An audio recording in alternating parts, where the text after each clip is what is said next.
Okay, I would like to start off with the Q&A first. Okay? I will start off with the Q, actually. And then we will listen to your question first, and then listen to the presentation, and then afterwards, we'll have the interactive dialogue session. So before we begin on the presentation, can I have a show of hands? What do you expect from today? You want to know what are the latest apps, or how to do things with technology, or can you turn your entire social enterprise virtual? Or what do you want to know? Anyone have any ideas? What do you expect from this session? We have, interestingly, two speakers, one from the East and the other from the West. So this is one of the few sessions where East meets West. Any questions? Any questions? Who are running social enterprises right now, or trying to plan for social enterprises? Can I? Okay, so we have social entrepreneurs on this side. Who has Facebook? Okay, now I'm sure that not everyone is asleep. Anyone wants to ask any question first? It's a very good time to ask questions in the beginning. And obviously, I'm trying to buy time for latecomers. All right. So, without further ado, I think it's 11:01. Let's start. Okay, shall we start with Catherine? We welcome Catherine Bracy, and unfortunately, we have to keep time very straight because Catherine is going next door for our business luncheon as well. So we are going to end sharp at 12:45 the session. So we'll keep time very straight for this session. Okay. Mr. Yeung, would you like to sit here? Okay, to the back. Sure. Thank you.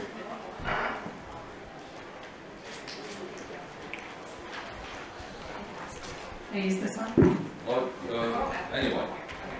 Yeah.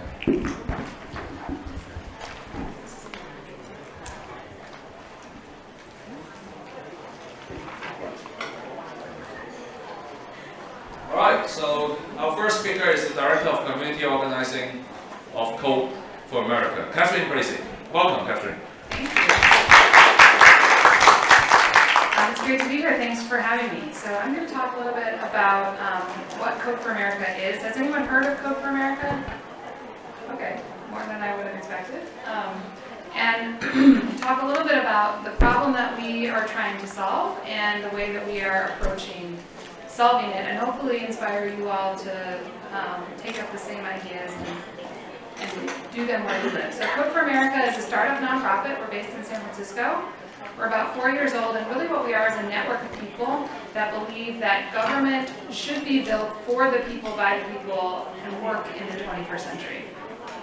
So what does that mean for government to work in the 21st century? Well, we're in the middle of a shift, more than a generational shift. It's sort of the defining shift of this era. From organizational structures that are hierarchical, so they're defined by centralized power, one-way communication streams, nodes down the stream that don't talk to each other, an inability for people at the bottom to speak back up to the top in any meaningful way, or really importantly, to speak across to each other. And we're moving, as we all know, to an era that's defined by networks, where communication streams are two-way, where power is decentralized, where authority has been pushed to the edges, where the barriers to entry to all kinds of industries has been lowered, and networks, as we know, are resilient. So we've seen every industry that affects all of our lives, every sector of our lives, making this shift from hierarchies to networks. Banking, personal finance. I remember when I was a kid, but when was the last time, this might be different in Asia, but when was the last time anyone walked into a bank and talked to another human being in order to get money? Yeah. If you had asked that question 25 years ago, everyone would have said, yeah, I mean, how else are you supposed to get money? I remember being a child, my mom picking me up from school on Friday, and we were rushing to get to the bank before it closed, or else we just didn't have money for the weekend. We had to wait till the bank opened on Monday. And we all know that that's silly now. I can send money from my phone to a farmer in Kenya. I can take a picture of a check and it's in my bank account within hours. And that's all because of networks. We know that it's changed the way that we consume media. It's changed the way we share news and information. And it's even changed the way that we interact with our friends and family. But the one area that networks really haven't affected yet is government. And this is the DMV, the Department of Motor Vehicles, which is an icon in the US for dysfunctional government. I'm sure you all have something like this, a symbol like this where you are. When you hear it, you think of bureaucracy and delays and headaches. And we asked ourselves at Code for America, why can't networks bring the sort of change that we've seen in every other aspect of our lives to the way that government works? And in the US, at least, we see a lot of cynicism and disengagement. We have an election tomorrow for the US, today for us. And not many people are going to show up to vote because they don't think their vote matters, they're not connected to government. And we think that's really dangerous for democracy. And we see that this shift or this gap that's growing between how we expect the world to work based on networks and the way that government actually works is really being dangerous for democracy. So we're trying to fix that. We want to bring governments into the 21st century, which really means making governments work more like a network than a hierarchy. So what does that mean? So this is how we approach this problem. We think that governments need to develop these 7 capabilities in order to move from the 20th century to the 21st century. I'm having some formatting issues because I used a funky font, but bear with me on that one. So I'm going to talk through just a few of these, but you can find these on our website as well, and more examples of how governments are adopting these principles to move into the 21st century. Just a quick note on our approach, how we work. We don't think that government can develop this kind of capability without actually building things with these capabilities in mind. So it's not about training, it's not about going into rooms with government officials and talking. It's about going into rooms with government officials, asking them what their problems are, and then working in collaboration with them to build solutions to those problems. And in the meantime, we reinforce those capabilities. They have to develop these principles in order to develop solutions to problems that they see. We work mostly in cities, so that they see in their cities. So I'm going to tell you a few examples. The first capability that we think governments need to address, and it's not the most important, though I think it's pretty important. They're all equally important, but this one sort of speaks to my heart, is designing for people's needs. This is 2 pages of a 30-page booklet that parents in the city of Boston, Massachusetts receive when they are making the decision about which school to enroll their student in. So you can imagine that as a parent sending your kid to school for the first time and receiving a 30-page booklet that looks like this and being told you have to understand what this means in order to make this very important decision as a parent, you're going to develop a lot of anxiety around this. So this was a huge problem. We worked in Boston in 2011, and when our team showed up there, the city was frantic to try to find some solution to this problem because the newspapers were all writing about how broken this process was. Parents were threatening to move out of the city because of how broken this process was. And we knew that it could work better.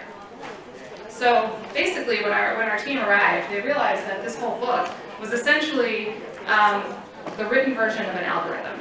So parent choice is only one element that goes into school selection. There's also proximity to your house, how much demand there is for each individual seat in that school, whether you have a brother or sister in that school. And so we knew that if we could just write the algorithm and give parents a much easier way to interact with it, then they would be more empowered to make this very important decision. So we built Discover BPS. This is essentially the algorithm as parents now interact with it. And it requires 3 pieces of information: your child's name, your address, and your child's age. And you put that information in, and it tells you all the schools that your child is eligible for, including all the information that a parent wants in order to make an informed decision. How far away is the bus stop? What kind of extracurricular activities are there? What are the test scores for children in the school? If my child has special needs, will they be able to get them at this school? And now parents are empowered to make a very important decision through design, really. And we've been told by the school and parents in Boston that this has changed their relationship between parents and the school district through this one simple design process. The second one is making it easy for everyone to participate. This is really important in an age when especially young people don't remember a time when it wasn't possible to speak back. Conversations have to be two-way and collaborative. So cities do make a lot of decisions about the future of residents without taking into account the residents' opinion, either because they don't think it's going to be worth it, or it's time-consuming, or usually the people that show up to the meetings when they try to have meetings are crazy. So we said, well, why don't you go to where people are and ask them in the context of their daily life. The reason people don't show up at town hall meetings is, you know, it's at an inconvenient time. They're having dinner with their kids, or they're working their second job. They can't take time to go to you to tell you what you need to hear. If you want their opinion in order to inform policy, you need to go to them. So we built this tool, it's called Text is in Philadelphia in 2012. The city was going through a 30-year planning process and needed to get input from residents about where they should extend roads and transit lines. And so instead of having a town hall meeting at City Hall to talk about roads and transit lines, they developed an SMS-based app, and they put the question on bus stops where citizens who care about taking the bus are going to be. And they just asked them a simple question, and they texted, as citizens texted in their responses, they got thousands of responses that they wouldn't have gotten through this campaign that then informed the planning process, and most importantly, it was people who they weren't hearing from otherwise. These are people who live in neighborhoods that are wildly underrepresented, they're usually poor, they're disengaged from the process, and by going to where they were and asking them questions that was relevant about their lives, they not only got valuable information, but they made the citizens feel like their opinion was valuable. Third is making data easy to find and to use. This is a project from New Orleans, which we also did in 2012. On the left, you see a woman whose name is Miss Rita. Miss Rita is retired, and she used to spend 4 hours a day mapping blighted properties in her neighborhood. So blight is a word for dilapidated or abandoned housing that isn't being kept up. And this is a huge problem in New Orleans, especially since Hurricane Katrina. And the mayor of New Orleans promised when he was running for office to get rid of 10,000 blighted properties in his first term. And this is, blight is important obviously for neighborhood health, but it's also an economic development issue. No one wants to open a small business in a neighborhood where all the buildings are falling down. So people like Miss Rita, who's a really active citizen, wanted to help the city figure out how to get rid of blighted properties. And this was her information management system. I'm not sure if you can see it, but it's a ream of paper that she would roll out on her dining room table every day, spending 4 hours updating information by hand. And this was frustrating for everyone. It was obviously frustrating for Ms. Rita and the other citizens who were in her neighborhood development group, but it was frustrating for the city as well because the city did not have good intelligence about all of the blighted properties that they had to deal with. And the mayor would say to his chief information officer, when am I going to be able to stand in front of a house and tell a citizen what's going on with this property? I want to be able to pull it up on my phone, and I can't do that now. And the reason is because, you know, a lot of bureaucratic reasons. If the house somehow it has a tax burden on it, it's going to be dealt with in one office. If it was condemned, it's going to be dealt with in another office. And so these departments were not talking to each other with their data. So the CIO of the city, when the mayor asked him, when am I going to be able to do this, he said, well, we could do it, but it's going to cost $3 million and take 2 years. And our team came in and built a tool that integrated all these data sets across the city, and obviously a nice front end where you just enter an address and see the status of a property. They built it in 8 weeks. And this is not just the power of open data, but the power of modern web technology practices. It no longer has to take 2 years and cost $3 million to give citizens access to their data. So now at the monthly meetings where Ms. Rita and her fellow blight advocates come and meet with the city, instead of saying, when are you going to give us better data about what's going on? We think you can do it, but you must be hiding something from us. That sort of level of mistrust. Instead, they're having conversations about how to redevelop neighborhoods. And just recently, a couple weeks ago, they met their goal of getting rid of 10,000 blighted properties in New Orleans, which we're really proud of. A fourth one is don't do everything alone. We also call this take advantage of the capacity of the community. Especially in a city like Hong Kong, there are experts everywhere. It's a rich city with people and organizations that can add a lot of value to civic life, but often city government doesn't think about how to collaborate meaningfully with those groups. And not just in their own city, but with other cities as well. We feel really strongly that cities are really going to be the place over the next century where most of the change that we need to make for our planet to survive is going to get made. Many people, I think something like half of the world's population is going to live in cities over the next couple of decades. And it's really important for cities to take up the slack where nation states are failing in meeting goals that we need to meet in order to build better societies. So here's a couple examples of collaborating. First of all, we run a program called the Brigade Program. We have over 130 chapters around the world. These are groups that we run a fellowship program, which is the teams that built most of the projects you just saw. But the fellowship program is really selective. So we only have about 25 to 30 fellows a year, and they have to quit their job and move to San Francisco in order to do the fellowship. Well, there are many people who want to do this work, but they can't quit their job, they can't move to San Francisco, they can't take a pay cut or whatever, but there are ways for them to be involved. And so we developed a citizen volunteer program where people could do this work in their communities, the place where they live, the place where they send their kids to school, the place where they pay taxes, the place where they vote. And importantly, it's not a year-long project. They do this, in perpetuity. So the Brigade has done many really great projects working with their city. One example is called Oakland Answers. I live in Oakland, California, so I'm really proud of this one. This actually was a redeployment of a tool built by fellows in Honolulu, Hawaii in 2012. And what the fellows were asked to do in Honolulu was to rebuild the city's website, which was not really going to be possible in the time that they had. We're talking about a website whose information architecture was completely broken. It's something like 30,000 pages, and a redesign just wasn't going to be possible. But what they did say was, okay, well, we can't rebuild the website, but why don't we build a tool that helps citizens actually answer questions that they're coming to the website to get answers. I don't know the last time any of you were on a government website, but it's surprisingly hard to actually find out how to do something.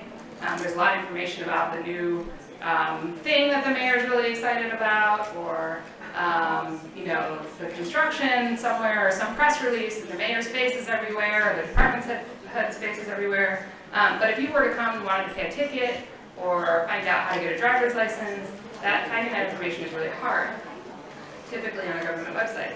So they just looked at the user stats from the website to find out what citizens were looking for, and they started building a search interface to answer those questions.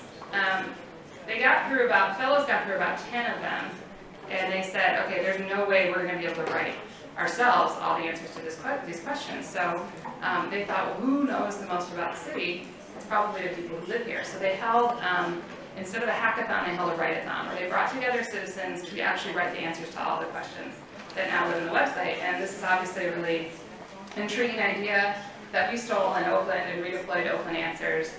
This is a picture of the write-a-thon in Honolulu. These are not technologists, these are just citizens off the street who care about their community, want to do something to help out. And this is a new way that they can concretely build their government. You can see I did one in Oakland, and I'm really proud of my answer. So now anytime anyone goes to the city website and wants to know how to change your address, they see my face. The last example is from San Diego. This is another one we're really proud of. So San Diego, this is sort of inspired by Honolulu and Oakland Answers. San Diego wanted to rebuild their website. And when they started thinking about this is the mayor on the left, and when the mayor started thinking about this, of course he started thinking about going to the same vendors who have built crappy websites for them in the past and cost millions of dollars and taken several years to build. And we said, don't do it that way, do it a different way. We've been working, since we did this project with Oakland called Oakland Answers, and Oakland saw the power of really thinking about their information architecture in a different way. We started working with them on rebuilding their website from the ground up, but not just rebuilding the website itself, but rebuilding the processes through which web content gets created. And it's much more modular. It's smaller, so that smaller companies can actually bid on some of these contracts. And this is the mayor of San Diego who decided to take that advice with the guy who runs our brigade in San Diego, holding a webinar with local business owners who are now eligible to contract for the design, the visual aspects, the actual web development, the CMS, all of the different aspects that will go into making the website have been broken down into small enough contracts that local vendors can bid for it. And all of the city officials are now thinking of themselves as owners of the website. It doesn't live in the IT department anymore. It lives with everyone who works in the city and has a stake in the website representing the work that they do. So that's it. Again, my fun stuff a little messed up. But I think you know what I'm trying to get out there. Just one more small plug for Code for Hong Kong, which I don't know if those guys are here, but they will be later. Code for Hong Kong is starting, and I'm sure they would love your input if you're local. If you're interested in starting something like this where you live, please reach out. We'd love to have you. Thanks. Thank you, Catherine. Yes, I think you can see it at my sofa. It's more than a full house now. We are very happy to have a very interesting session today. And before I forget, we actually launched the Social Enterprise Summit app this morning. So you can download the apps now, and then we will have footages and news update and also articles from today onwards. So I should ask Code for America for help, or Code for Hong Kong to help in the future as well. Mabel, do you need to set up the PowerPoint? I think today's session, of all the sessions in SES, this is one of the most important sessions. Because this is the only session where we have a US representative and a China representative present together before APEC. So when you talk about IT and all that, China and the US has always been in the big picture. So we are very glad today, besides Code for America's Catherine, we also have Intel China, Mr. C.Y. Yeung, Director of Corporate Responsibility from Intel China, to present to us. Mr. Yeung. Thank you, Vincent. I'm really pleased, honored to be here.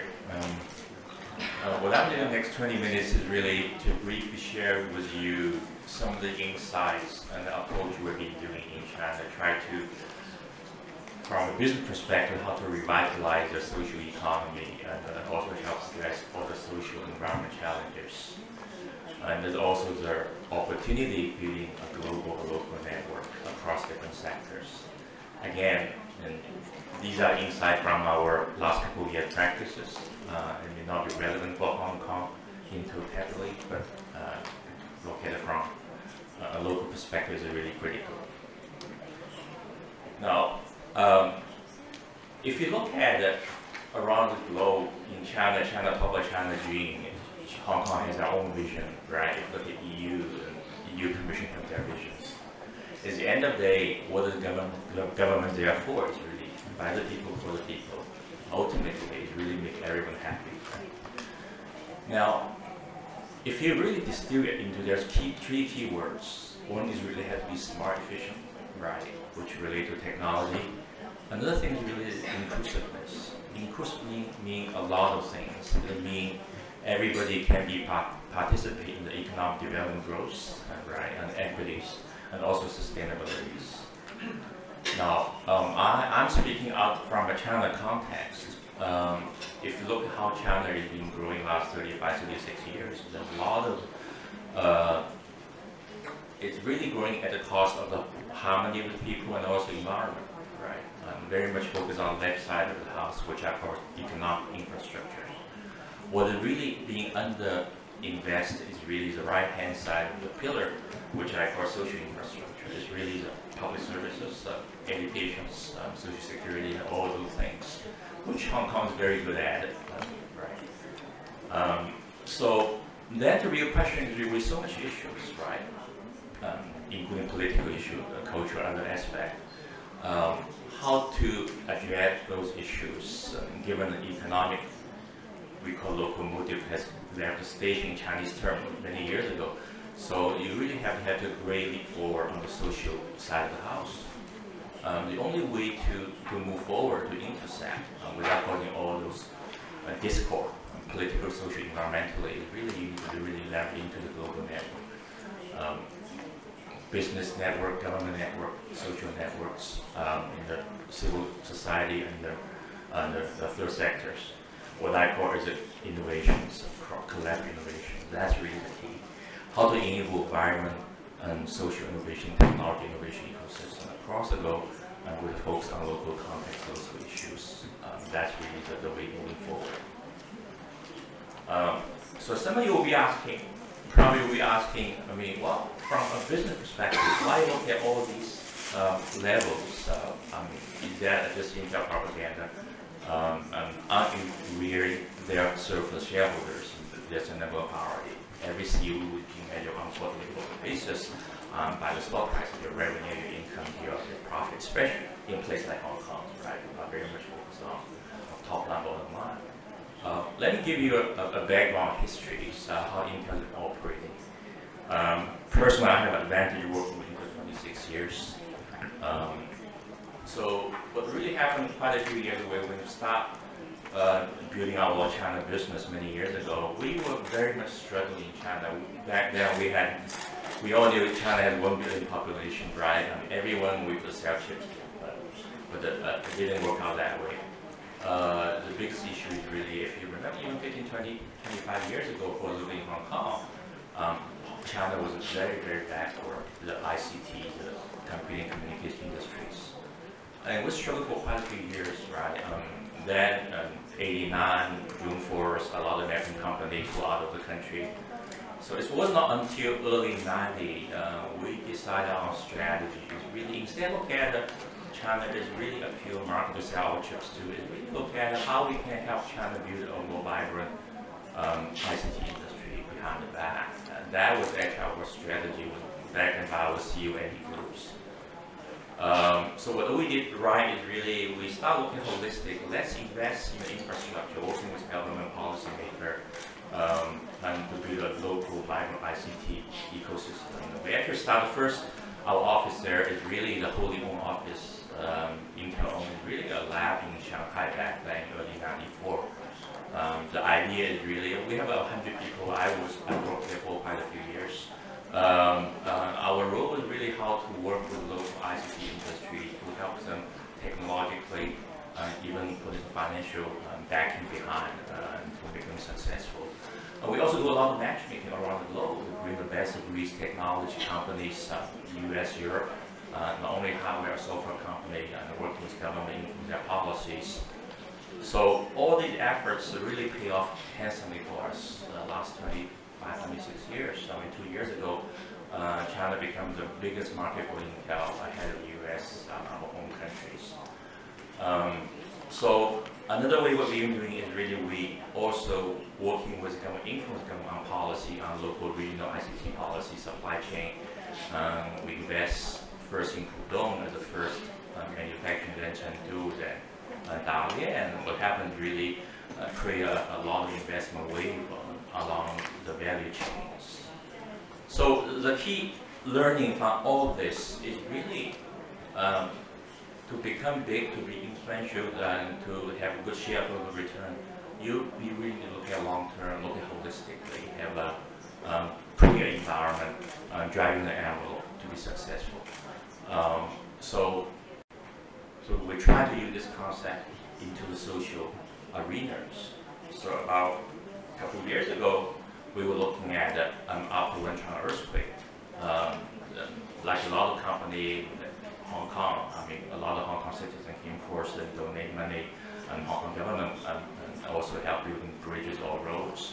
one of the things we look at is really,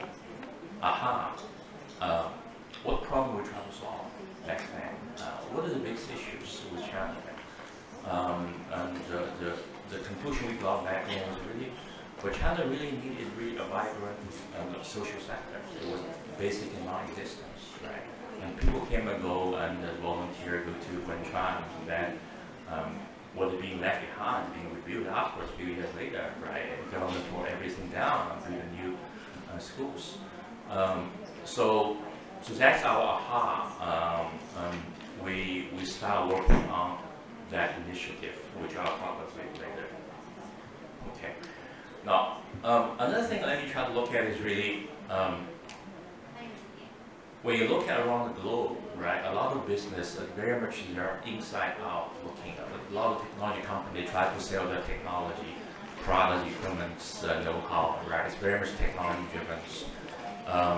Now, another thing we try to look at, which is very successful, is really if you take the outside interval, if you look at the left side of the couple of key opportunity, I mean, that was very much into the Chinese government 5-year plan. I mean, the biggest opportunity in the future is really with urbanizations, right? Smart, inclusive urbanizations. I've seen one estimate. I mean, there's always a lot of number around. Even Hong Kong too is really. One number I've heard in China is really, I mean, 80–90% of the future GDP for the next 10 years will be somehow related to urbanizations. There's a lot of services, right? Community developments, rural developments, modern agriculture, information technologies. So we try to look at it really from this perspective. What are the fundamental issues with urbanization, with education, with environment, with health, and elderly care, with public services, and how we can really mobilize the ecosystems. So the way you look at it is really historically the business they try to look at technology and look at working with government or others to sell their product services, but that model is no longer sustainable, right? And to a point that because the product service is not very much human-centered or from any user perspective. What is really important is really how to build the leverage of the central core of what I call social ecosystems, which is really a network of civil society organizations and intermediate and practitioners and what I call social innovation ecosystem. That should be really the heart of the course, which connects the civil society needs of the technology industry. In the past, everybody works in a silo, right? They don't have common language, they don't share the same speed. So at the end of the day, it's lose-lose for everyone. So that's aha. We got the last couple of years we try to work on in China right now and around the globe. Now, I mentioned about Wenchuan earthquake earlier. Really, this really explains the journey the last 5–6 years in China. Right? Like every company, right? We start with volunteer at top. Employees, right? We look at how employees can make a difference in the communities, right? Leverage our skills, donations, resources, some type of technology. So after Wenchuan earthquake, we realized that's not really sustainable. That's not fundamentally transform the system. It's not systematic. Every company do their own thing, but it's not holistic. It's like an arrow going in different directions, but it's at the base and it doesn't solve anything. You're going full back in circles. So it wasn't until late 2009 we realized that isn't the civil societies, the social sector, similar to where Intel was in China 15–20 years ago, talking ICT industry. And back then, there's no big players in ICT internet space, right? Everybody working very small. If you've been in Hong Kong for a long time, if you remember back then, the first computer, so-called like computer-like devices was Stone, Sitong is typewriter.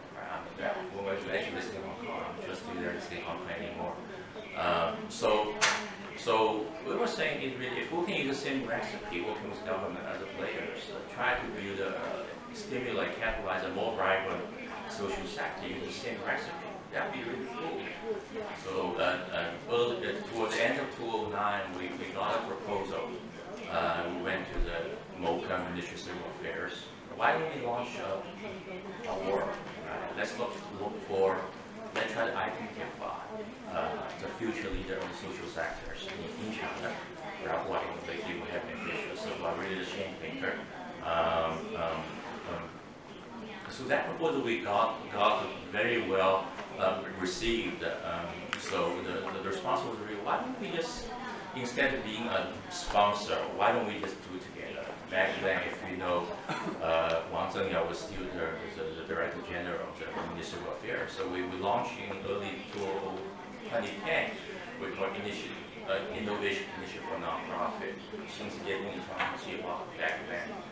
So that program is going for 4 or 5 years now. The really half of the key learning is really, we're able to, through 100 partners, right, and we have rallied hundreds of organizations, right, a loosely coupled network, sharing practice, knowledge, expertise, right, advocate new way of doing things.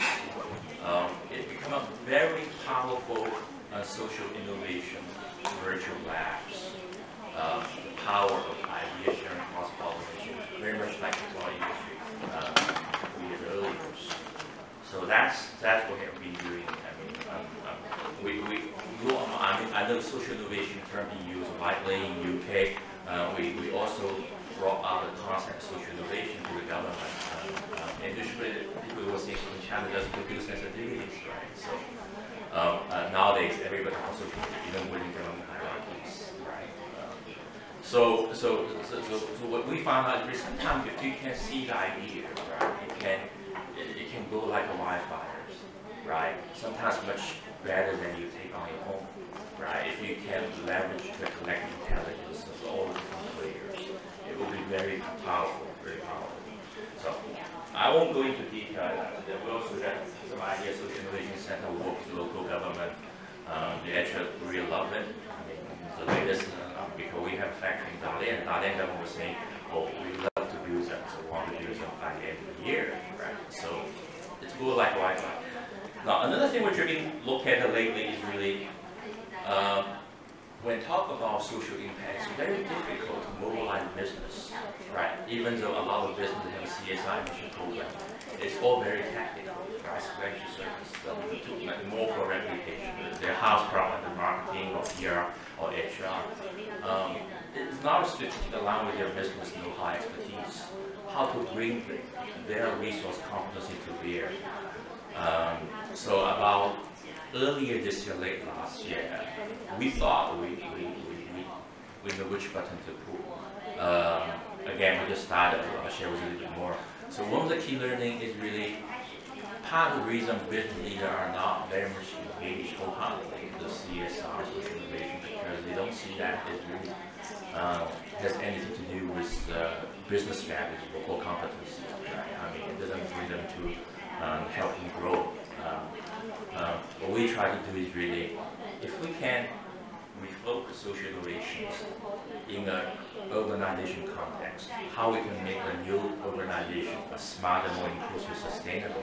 We can mobilize business interests across the board, whether you're doing education, whether you're doing ICT infrastructures.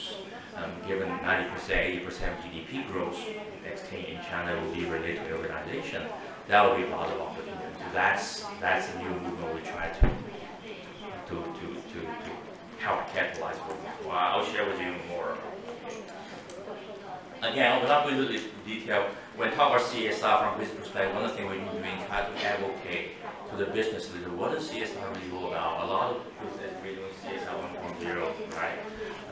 2.0 is really like important to talk about share value. But there's a broader perspective, I think it's probably more relevant in China because the government is strong, progressive, want to do something really big. And then you have scale economy, it's more homogeneous and to a certain extent, really CSR 3.0, which is really about how to transform the government policies through innovation labs, practices, think, do tanks across the globe locally to transform some systems. So let me go quickly talk about the thing I want to talk about. Mainly focusing sessions with smart organizations. That's what we define what smart organizations are about. How to leverage power social innovation, like what the Code America has been doing. A lot of similar organizations marry both them together and help define a new pathway to inclusive societies.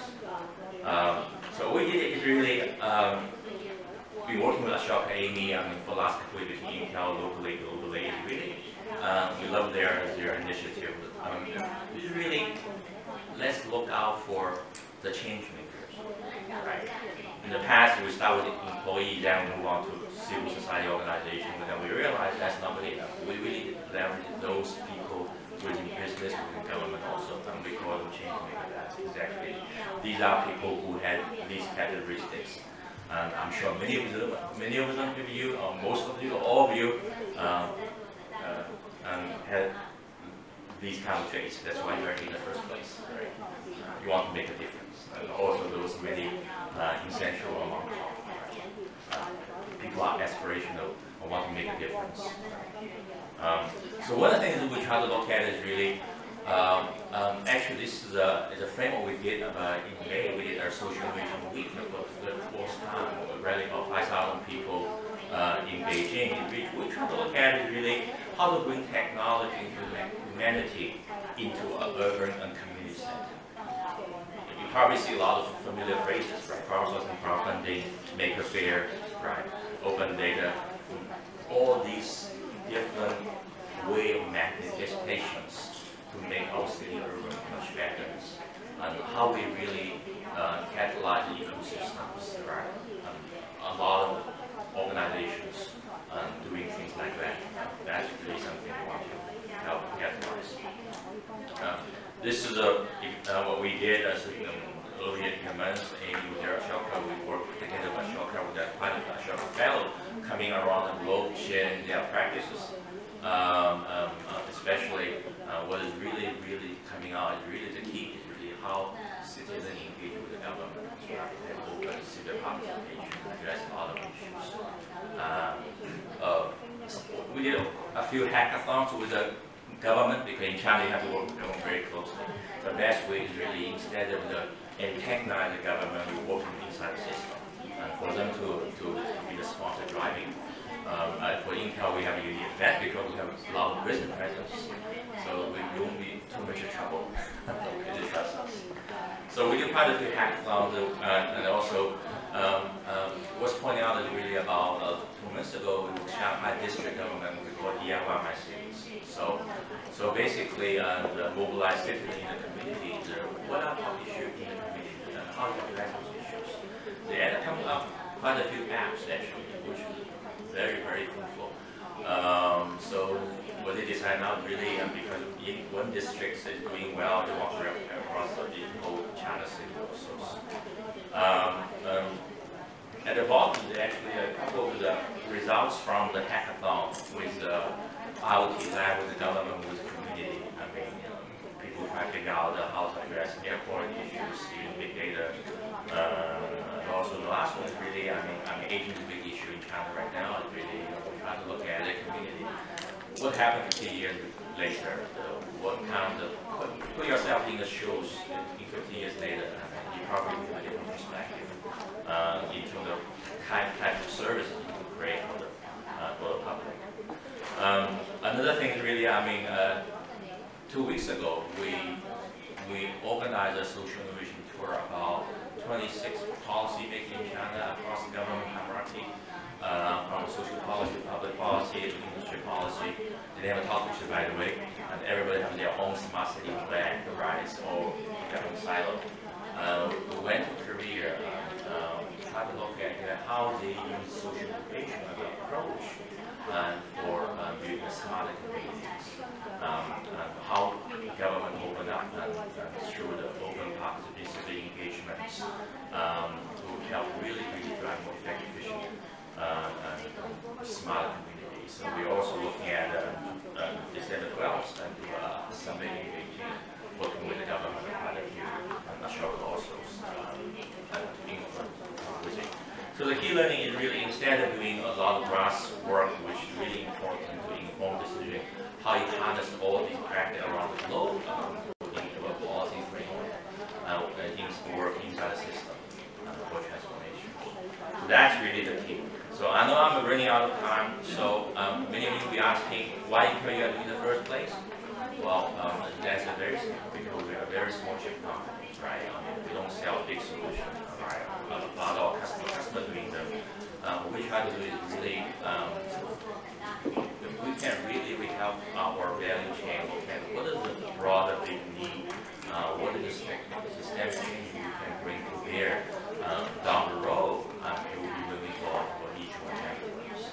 So net is really, the key is really, we have been doing whole virtuous circles, right? From technology innovation, every company have their own technology, otherwise as the whole companies. Our success really in the past really working with industry, right? To provide all the solution technologies for the end user. But last couple of years we realized that there was a missing link. At the end of the day, it's really the social environment impact. All the social environment challenges, right? A lot of companies are more social with changing demographics. Company like Intel, a lot of the company probably will not be selling to young population, which is dwindling, will be elderly, more aging population. What's the implication for business, right? What is the need in environment and healthcare? Unless we really incorporate that as part of the company's strategic process, otherwise it becomes irrelevant or disruptive down the road. Then we realize that through social innovation engagement, we not only help society, will help a company to be more sustainable and more impact, not only for shareholders, but for community large. So that's basically the quick summary of what we have been doing. I would really love to talk to each one of you, how we work together to build a vibrant ecosystem across the sector. Thank you so much.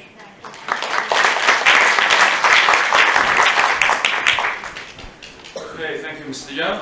And we now throw the questions to the floor. But before we begin, I think we need to turn this off.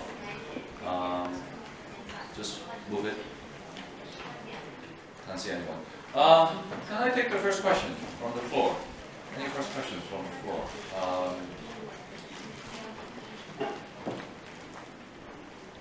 I think Mabel wants to take the computer too, so can you ask me? Sure. Anyone? Yes, over there, gentlemen. Hi, this question is for Code of America. So when you first started to work with the government, did you get any resistance? and kind of like, if all the departments don't talk to each other. Actually, it will be a very interesting question to ask CY too. I mean, knowing about the Chinese government. Yeah. And the US government. Yeah. You have different kind of barriers to have like Sure. Okay, Catherine. What was the second part of your question? The second part is that the departments don't really talk to each other. How do you facilitate that conversation? Yeah. Two very good questions. So first, yes, we did meet resistance, and we're still meeting resistance.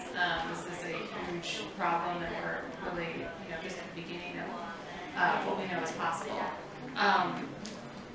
The resistance, though, it was mostly once people saw that. I mean, not everyone, most of the people we encountered working in government want to do their jobs well, and they want to make their cities more vibrant places. And it was the skepticism to overcome wasn't about them having any sort of ill will. It was just a little bit of skepticism about understanding whether what we were proposing was really possible, whether it could really have the impact that we knew it could have. So when we first started working and showing results, it very quickly, went from there. So it was really hard to get in the first door. But once we say quick wins or show what's possible, once we did that early, government was really willing to get behind.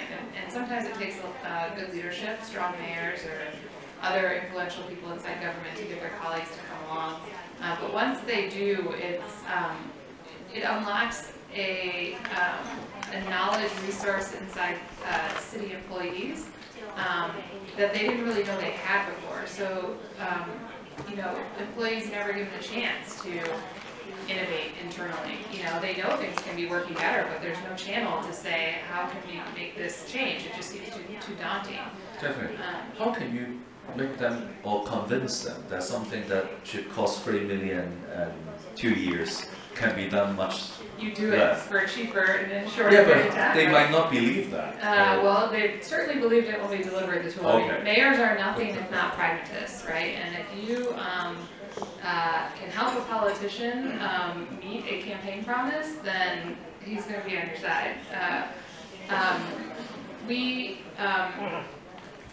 The city of New Orleans will never procure technology the same way again. It makes no sense to pay as much money as companies do, or cities do, for bad outcomes. And I'm going to talk more about this for anyone who's coming to the lunch in more detail about how broken the vendor ecosystem is for government technology. All you have to do is do it once and show that you get better outcomes for less money, vastly less money, and there's no argument really to be made. So, but on the second point to siloed departments, that is actually the most exciting thing about what we do with city employees, because you're right that in many cases there isn't a channel or a mandate for people to talk to each other across departments. But when we come in and we have this sort of cross-cutting, we're not dealing with a department, we're dealing with a problem that citizens are facing, and often, most of the time, that problem has different people who have some piece of responsibility for it. We have convened meetings to talk about the problem where we end up sitting back and just letting the people in the room actually meet each other for the first time, and they start hatching ideas. So one thing I like to say about the work that we do is we create spaces that I call collision venues. It's spaces where people who wouldn't talk to each other normally are in the same room talking to each other. And sometimes there's friction and sometimes conflict, but that's where innovation comes from, is people who couldn't have come up with an idea on their own, getting together with others and with that diversity of perspective and experience really hatching innovation. All right. See why? Yeah, I share the same feeling as Catherine. I mean, as long as you help government solve their issues, right? As long as they can take the credit, they like it, they work with it. I think the approach is really important, right? And it takes time to build relationship, build trust. Once they trust you, they trust you. But it takes time.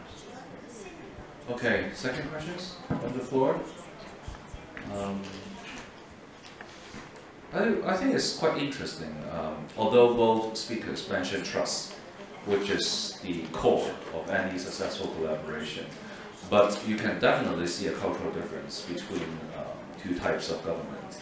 Whereas Catherine has mentioned the word winning, and CY has mentioned the word credits. So for the Chinese, it's important to allocate the credits, whilst for the Americans, it's quite important to see who is winning. And midterms is coming up, so. You have elections, winning is really important. But so you also help on the campaigns? No, we don't. We actually don't. No, we don't, right? So you don't stand in the political arena. No, for a couple of reasons. One, the first sort of practical reason is we're a nonprofit, and tax code doesn't allow us to be involved in politics in the U.S.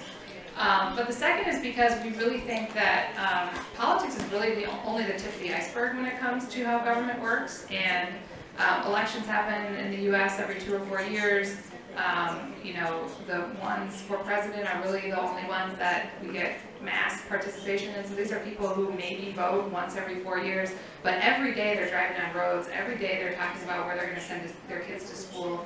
Every day they're thinking about when the trash pickup is coming. So we wanted to work on the bureaucratic level of government that doesn't get a lot of attention, but is the place where citizens actually experience government. And we think if we can change how citizens think about their interactions with government on that day-to-day level, that will level up to more trust in the political process. When we start creating opportunities for citizens to really participate in a more active way, then maybe that levels up to them participating in a more active way in the political process. So think big, but take small steps. So I think it's really important to work on things that are concrete and that people really experience in an urgent way in their day-to-day lives. Agreed. Yeah, let me share a few examples. I'm sure with Occupy Central, I mean, everybody has a different view of Chinese government.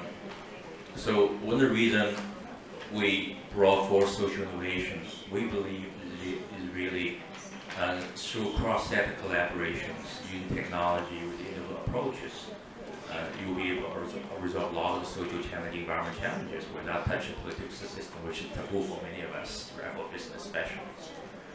So that's the reason we believe that social innovation is a pathway, right, eventually what happens 20, 30 years later. That's one thing. Now, if you also look at every government, their agenda is the same. You want staying power, right? You want political stability, right? So one of the issues for China right now is really there's so much tension, social tension, environment tension, right? There's so much corruption, right? I mean, the government was really worried about the political stability.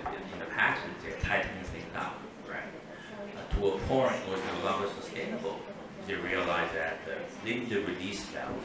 What the release valve for social tension is a social sector, right? In a controlled manner, controlled way.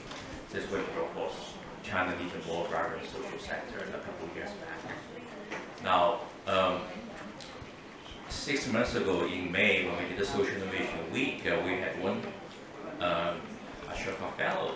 They talked about how they build their websites in a lot of countries, right, called City Mart. Right, how to engage citizens.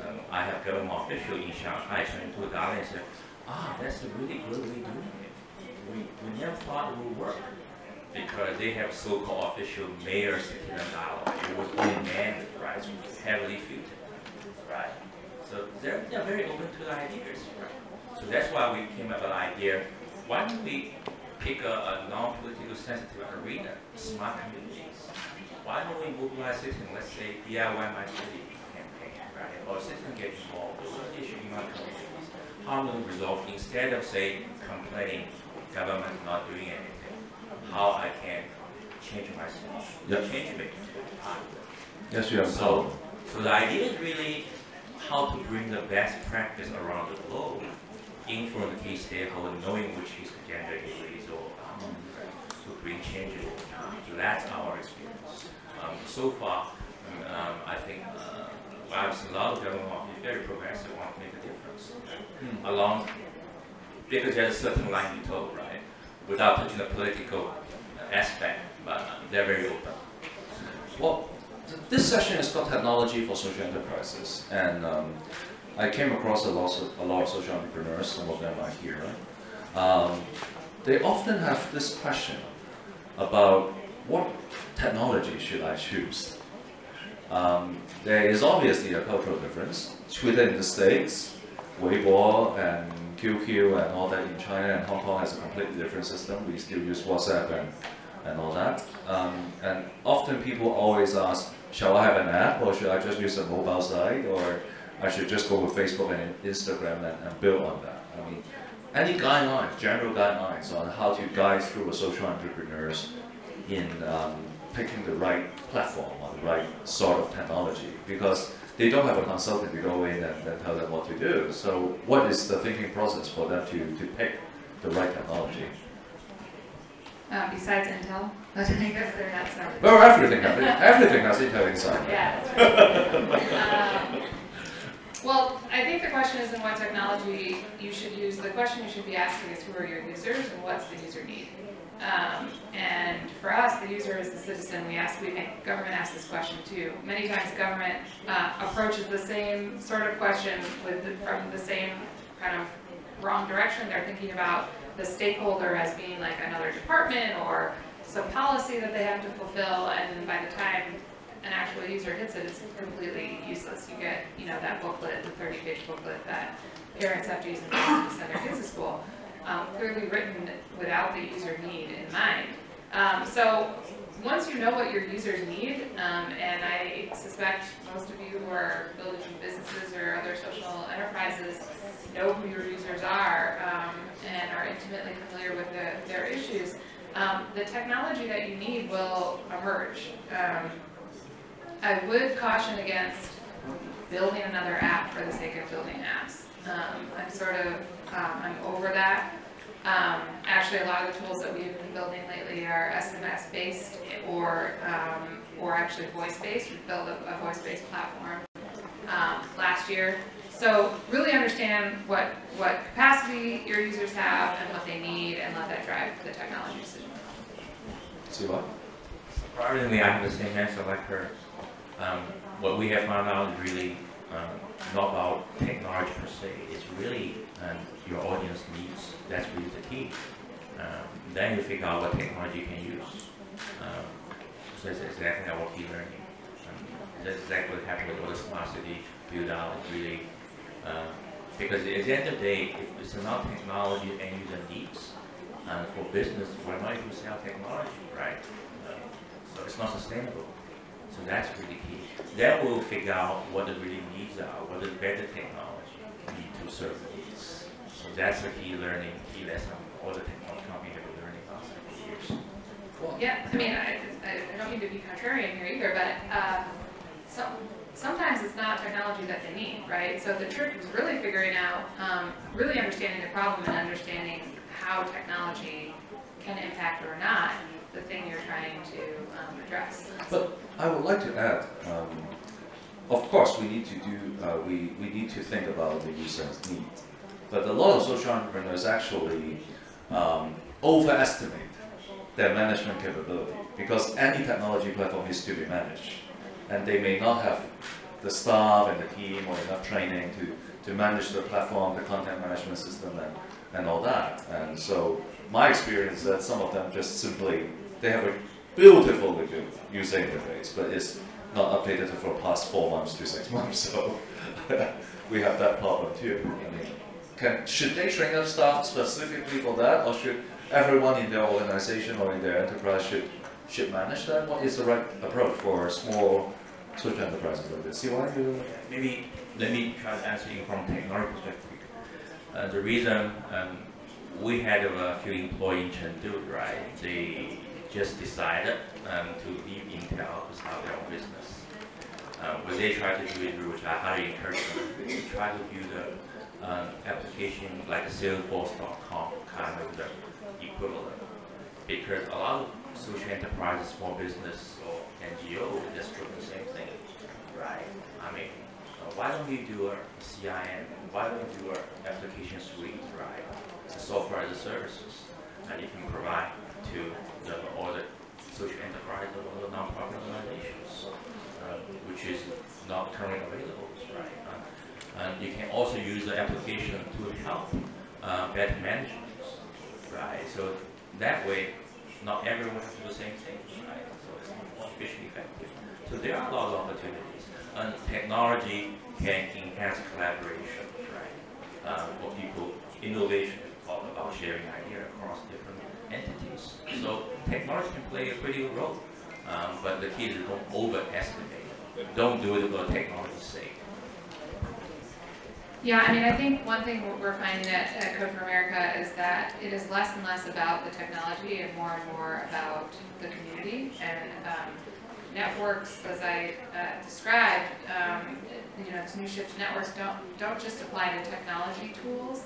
I worked for the Obama campaign before I worked for Code for America, which is probably one of the most successful grassroots organizing movements ever, if I do say so myself. And that also, was that's where my email came from. It came from you. Yeah, well, I didn't do the emailing. Because I signed up for the media emails from Obama. Can you vote in the U.S.? No, but I that was such a waste of an email then. I went to cover the story in the swing states, in the purple states. Yeah.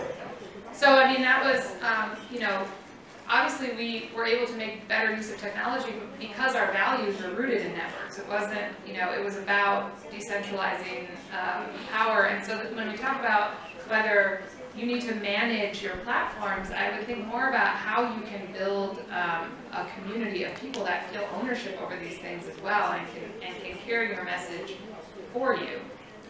All right, we have 2 questions at the back. The gentleman over there and the lady here. We take 2 questions each time. Can I have the mic with the gentleman first? Okay, go ahead. Hi, very much enjoyed that. Thank you very much. I'd be keen to hear your thoughts from both your different perspectives on, when we talk about technology, we talk about government, we talk about companies, looming in the background is issues of big data and issues of data privacy. So in your respective countries and experiences, how advanced are the governments thinking about these issues, and how advanced is civil society thinking about these issues? Thank you. Okay, big data. Big issue here. And one more question. Oh, sorry. Hi, I have a question for Catherine. You talked a lot about community collaborative work as a platform. Actually, I'm building a big product review platform myself. It's called Oh My Kids, and we rely very much on the reviewers' comments on the products on our platform.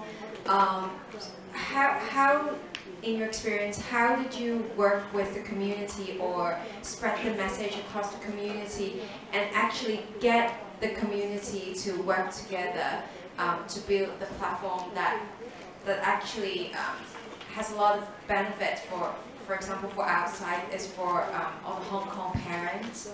How did you do that? Siwan or Catherine would like to go first. Big data and then community building. Yeah, that's a great question. In China, even China right now, if you look at the 四中全, I don't know how to translate in English. They have a decision, right? In the section 3.6, which I read yesterday, they talk about open government, civic participation, transparency, and specifically how you use ICT to enhance governance. So depends what kind of data, because we are working with quite a few municipal government, Beijing, Shanghai. One great example of open data tracking commission, right? So they have a lot. They are looking into other arenas, and also, but the problem is really all the different government agencies have their own silos.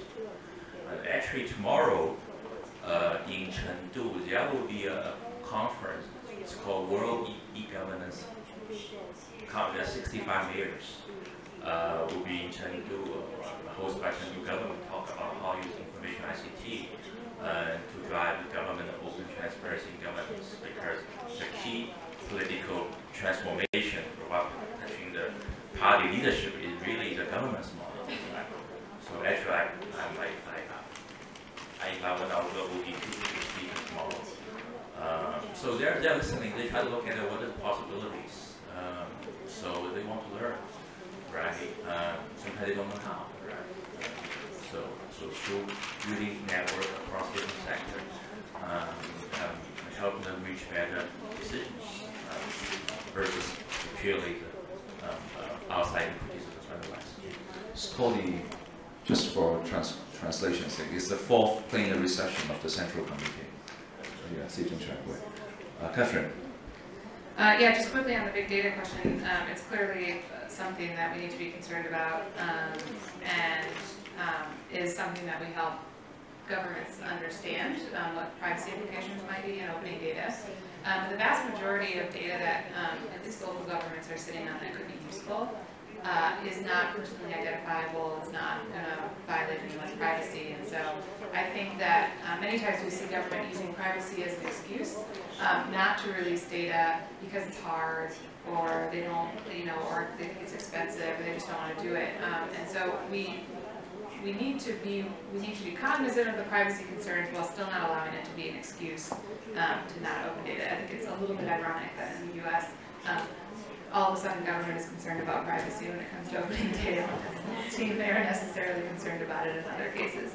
On the community side, I mean, I guess I'd go back to the question of making sure you understand the user need. Are you solving a problem that you've identified? In many cases, for Code for America, it was our community sort of grows by itself because we've created a channel for energy that was lying dormant. And so people were starting to voice it, but didn't have a real clear way to actually express it. And that's how we we offered a way for them to really use their energy productively. For our tools, I'll say we have a lot of stuff we've built that no one uses. And that's okay. Sometimes, you learn a lot from failure, right? But one thing we really, I almost just take as religion now is lean startup methodology and agile development. So release early, iterate often, make sure you have ways to gather data about what your users really need or want, so that you can incorporate those changes early before it becomes a death sentence for your product. Okay. Okay. Any questions? Further questions? On yes, over there.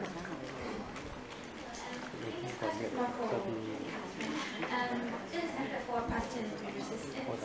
I understand if I understand correctly, you must work with the company, work with government within their bureaucracy in order to make information more accessible and make participation more easy. In situations where there are controversies, usually features silent majority and usually vocal extremists, because there are a big false silent majority in between. Can you consider working with out of the government bureaucracy network and maybe create an information portal or participation platform for people to understand the information and understand controversy and maybe encourage participation and discussion? I guess that's on my. You're being so polite because I'm a political commentator.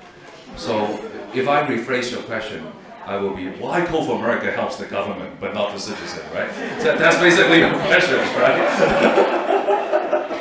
No, I'm just kidding. I'm just kidding. Just kidding. Why you have to work with government, because I understand why politics could be an iceberg to government administration, but when there are times that the government just persists to listen, what's your approach to this? Yeah, why help the government? That's a great question. And what if they resist strong? Yeah, so I mean, So I started our international program, so I spent a lot of time thinking about how much of what we do is, there's some implicitness of how American democracy works that's built into our theory of change as opposed to other systems. But there's something I think we take for granted, which we haven't actually been practicing very well in the last couple of decades, but that is that there isn't us and them. It's not government and citizens.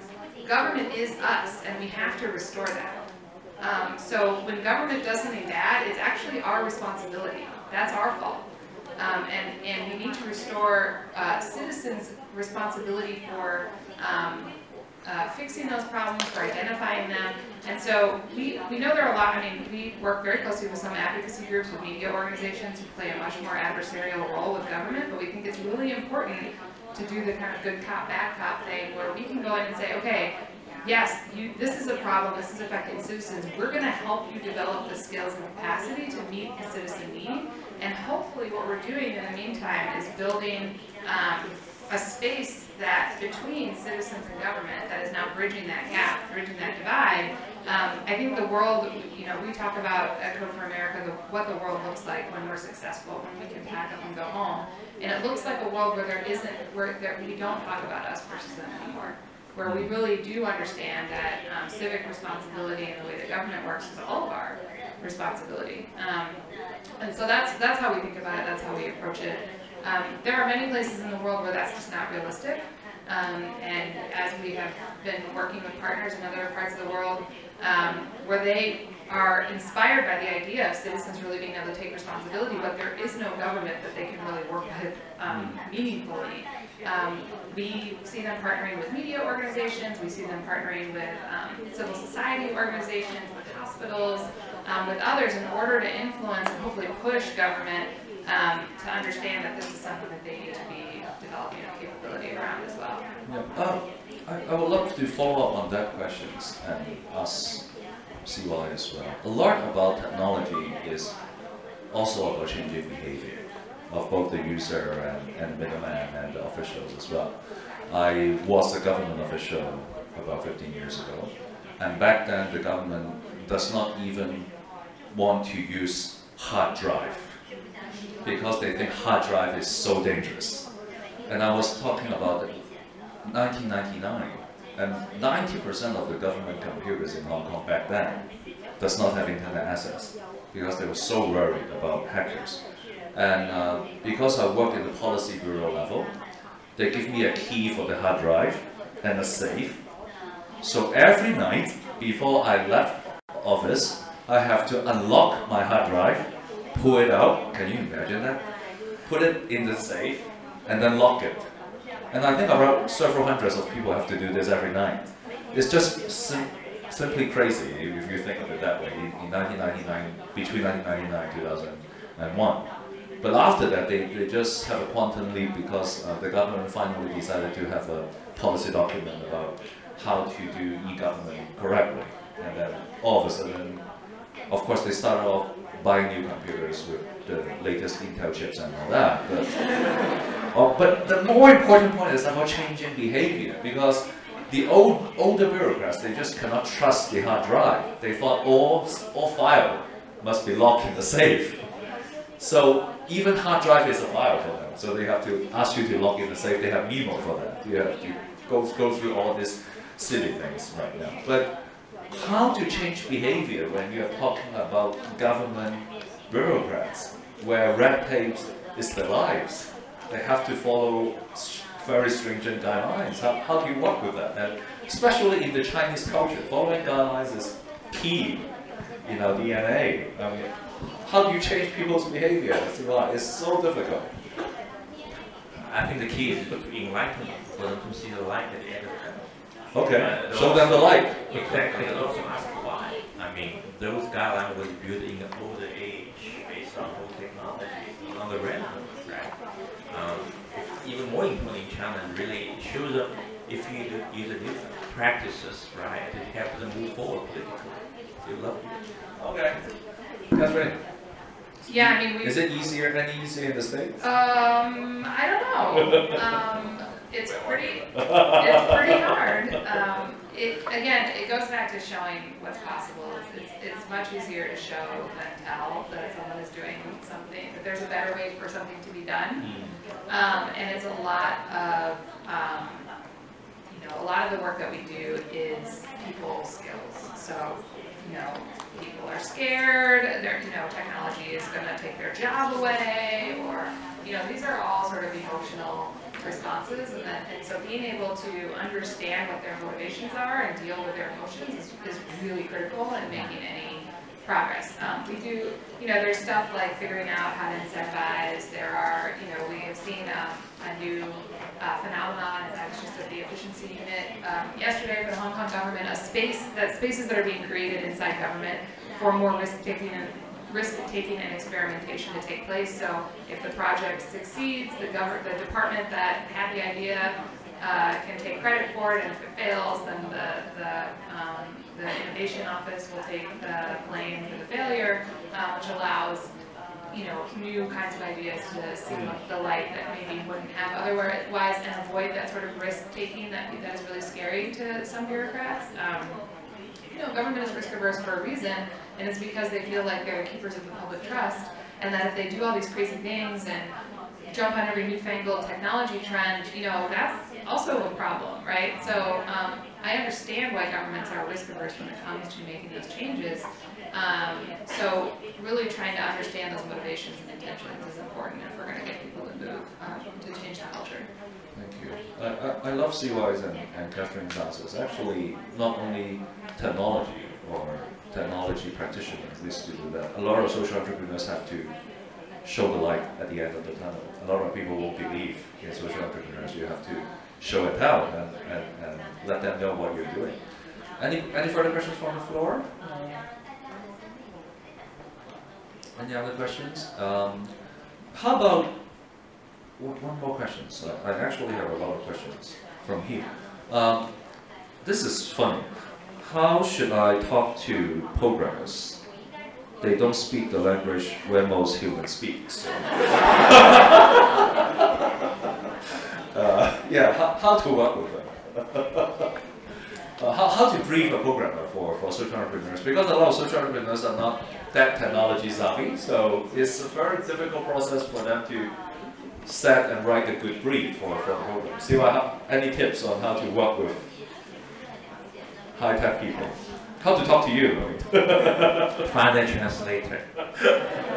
I'm not kidding, right? I mean, it happens all the time, right? People from different disciplines talk the same languages, right? I think the really key is really need someone who will be able to translate the real problem, use needs demand into something to be implementable by the program. That's really the key, and that's very difficult to find people with these kind of skill sets.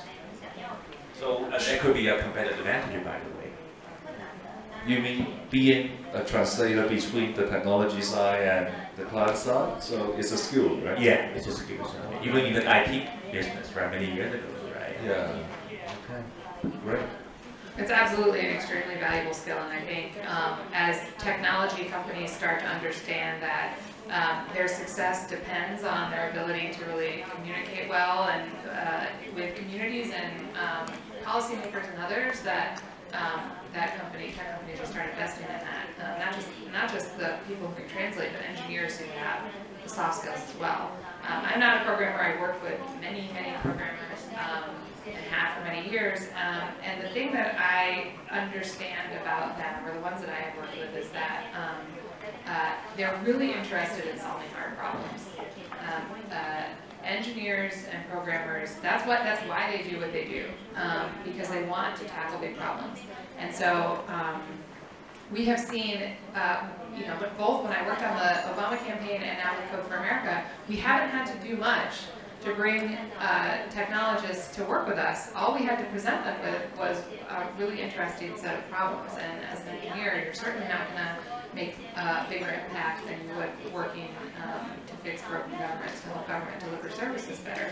So if you can articulate the problem in a really meaningful way, and then do the work that is required on your part to understand where they're coming from, maybe even try learning to write a little bit of code and understanding sort of the thought process behind engineering, I think that goes a long way in helping to develop good relationships with programmers.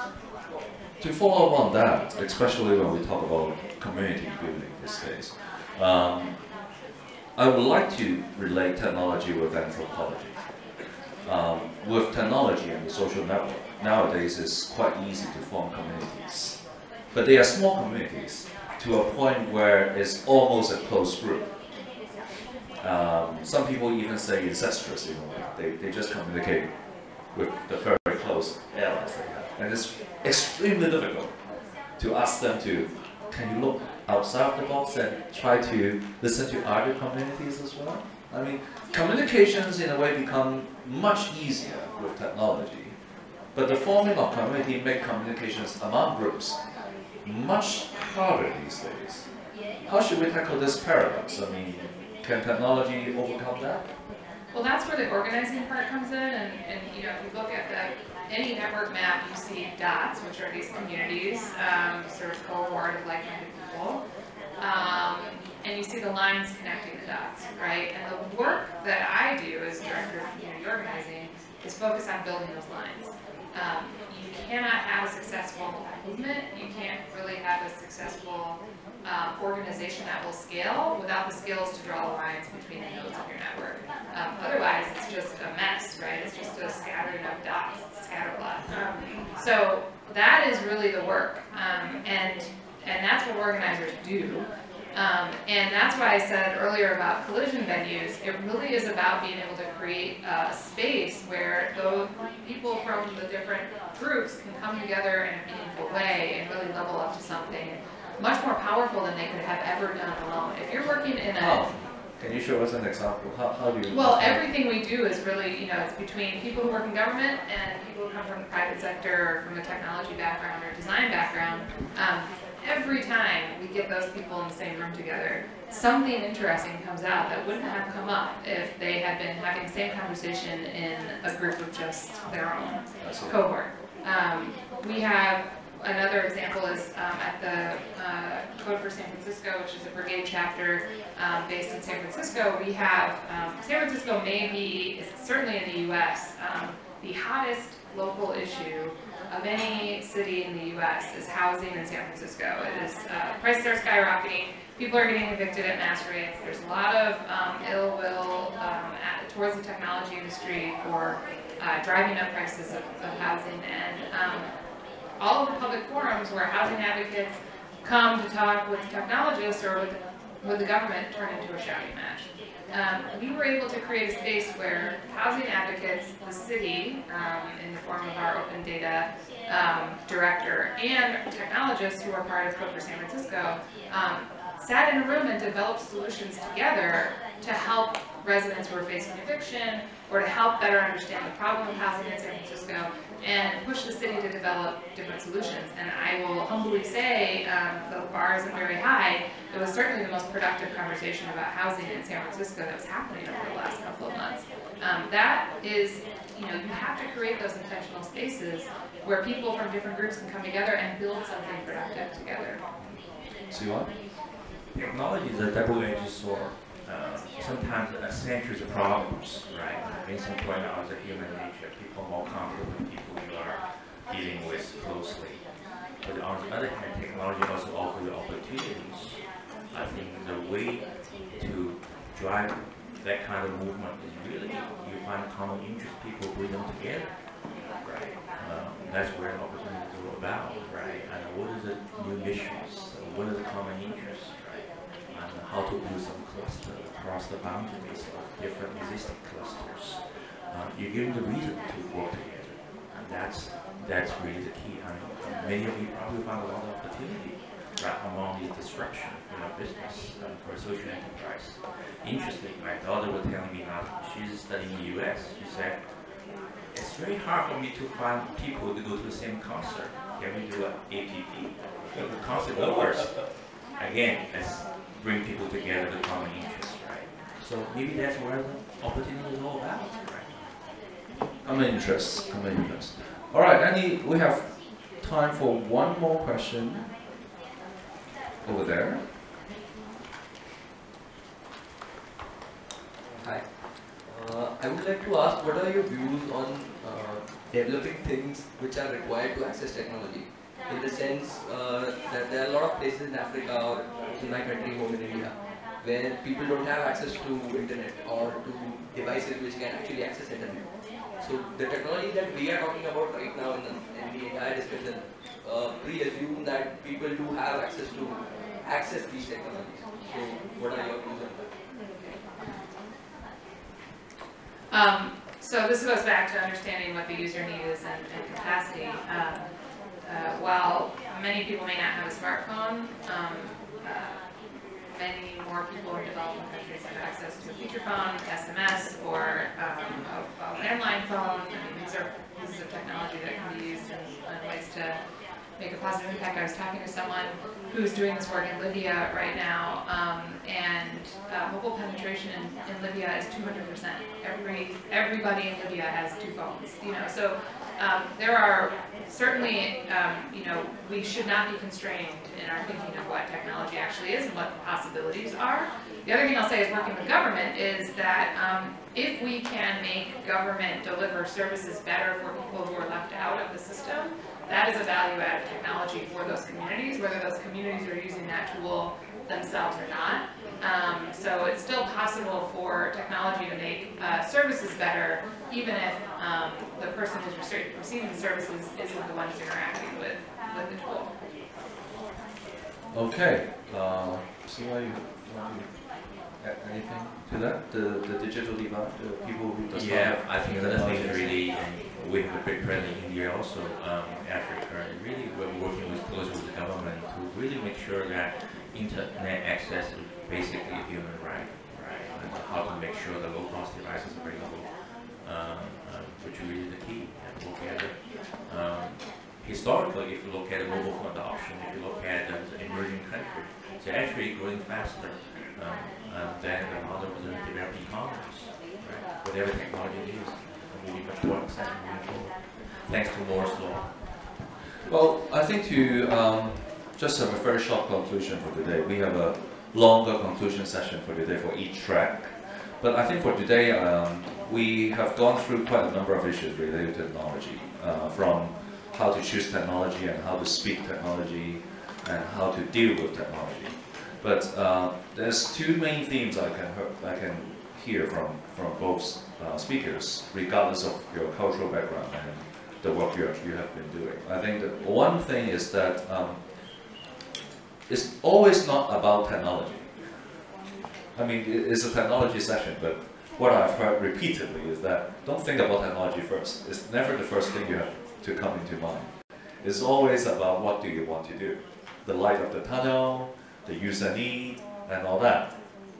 Think through that, and then you will somehow know what sort of technology you need. I think that's very important. The second issue is the technology has been developing very fast. And once you understand the need and the community has been formed, it will evolve. It will evolve into a different platform, it will evolve into different things. So let me say that we see the Code for America has been growing different programs. We saw Intel has been doing CSR 1.0, 2.0, and 3.0. Going forward, if we can allow ourselves to brainstorm for 2 minutes, if there's a CSR 4.0, if Code for America wants to move ahead, what will that light of the next tunnel be? Can you show us some lights and enlighten us, inspire us? I'm a born dreamer. So the way we envisage is really, was kind of encapsulated in CSR 3.0. At the end of the day, there are so many issues all over the places, right? The way is really have technology approaches which allow people who have the same interest, same vision, same ambition to work together across a geographic boundary with the same common business or social interest. Leverage the best technology practice around the globe, put into a local context. In the process, maybe create new technology that's not even available today. I think that's the way it is. It should be business or organizing exists to serve a purpose, to meet the needs of end users or anticipate the needs, which you haven't really figured out. So if you can have agile innovation clusters, right, just like Catherine mapped out and connect with each other, and very fluid, and you be new, changing, shaping the organization boundary, cross-cutting, connecting with each other. That would really drive a lot of innovation, not only technologically, politically, socially, culturally. So that's a vision, that's what we envisage. That's CSR 3.0 rolled out. When we come with a vision of CSR 3.0, it's CSR in the broad sense, economic, social, environmental. Interesting. It's not about using technology to serve social needs, but in fulfilling social needs, you create new technology along the way. Very, very interesting. I love that. Catherine. Yeah, I mean, I mentioned earlier that the vision we see at Code for America, the long-term vision, is really dissolving the boundaries between government and citizens, and really re-empowering citizens with a sense of responsibility for the strength and health of their communities. And I think that's true. Having worked on building our international program, which now has 15 or 20 different partners around the world from all kinds of political contexts, that's a universal value, and you see it in Central right now. I mean, finding ways that we can empower citizens through this paradigm shift from hierarchies to networks. I mean, the potential of networks for all kinds of things has just begun to be tapped. And so that we're really excited to see how we can harness this paradigm shift for positive change, and healthy citizens everywhere really take responsibility for building stronger and healthier communities. Well, ladies and gentlemen, Catherine Bracy and Mr. C.Y. Yeung. Okay, we did have a little souvenirs for both of you, made by some social entrepreneurs students. They want to become a social entrepreneurs. It's actually made by secondary school students of 14 to 15 years old. It's a traditional celebration flower plate for to keep you in peace. All right, so I can actually teach you how to pronounce that. Do you want to know how to pronounce it? Okay, so thank you, Catherine and Mrs. Yeung. Another round of applause. All right, can I have the back? I want some logo exposure.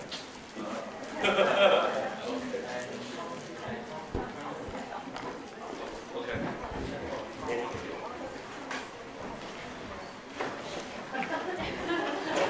Okay, done.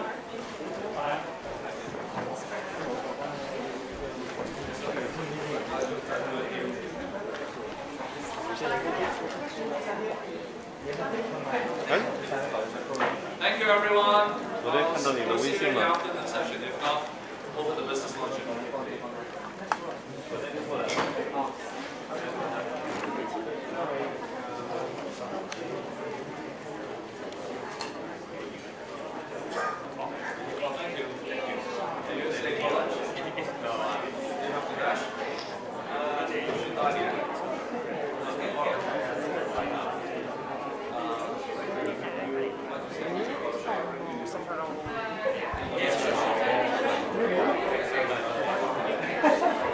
Yeah,我哋做 application。